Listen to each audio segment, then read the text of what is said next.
आउनुहोस्। के साह्रो ढिलो आएको मसँग हिँड्ने बेलामा त ढिलो न ढिलो आउँछ त त्यो दिदीसँग डुल्नु पायो भने त आम्मा कता डुल्दैन त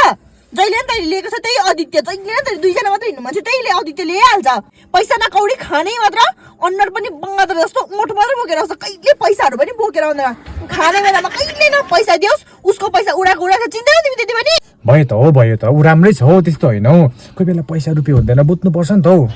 के को फेरि पैसा हुँदैन कहिले पैसा हुँदैन त्यसको मतलब छ भने पनि गु लुगाएको जतिकै लुगाउँछ त्यसले पैसा त कहिले निकाल्दैन अनुहार न दनुहारको नखाऊ भने दिनभरिको शिकार खाऊ भने कान्छा बाउको अनुहार भने चाहिँ त्यही हो यति अनुहार ल्याएको मोट चाहिँ यत्रो जे पनि खाएको छ खाएको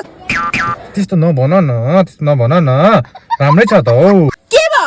के को राम्रो छ हिजो तिमी पनि रिस्टिँदै थियौ त राति फोनमा मसँग फोनमा बोल्दै त्यसले मेरो सबै पैसाहरू सकाइदियो भने किन राम्रो छ भनेको हिजो रातभर त्यसै कुरा गरेको होइन हामीले त्यसले अबदेखि नडुलाउँ नघुमाउँ गाडीहरू नरोकिने भनेको होइन तिमीले पनि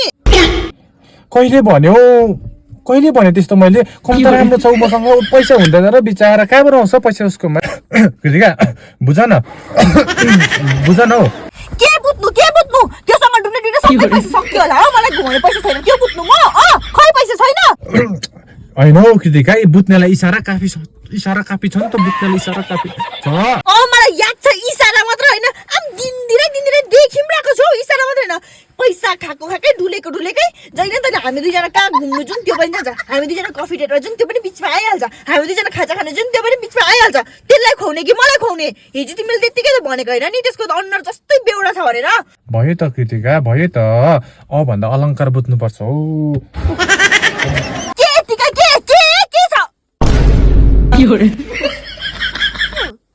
देखेको छ त हौ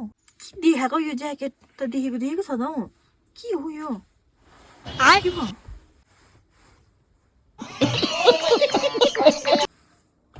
औ यस्तो चाहिँ भन्नु हुँदैन नि त साथीहरूलाई औ यस्तो भन्नु हुँदैन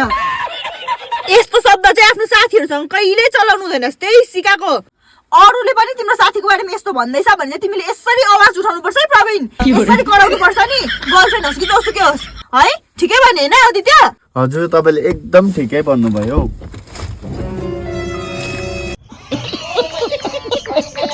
आदित्य नरिसाउ न मलाई जिस्केको म त आदित्य आउ न फर्केर ओइ त नरिसाउ न म त जिस्केको म त छ्या खानु आउ न मोमो पनि किनिदिन्छु नि मोमो खाउनु छ्या दिदी तपाईलाई अब मोमो चिया भनेर मात्रै आएको म फेरि गइसकेको मान्छेलाई कालिन्छ पो फेरि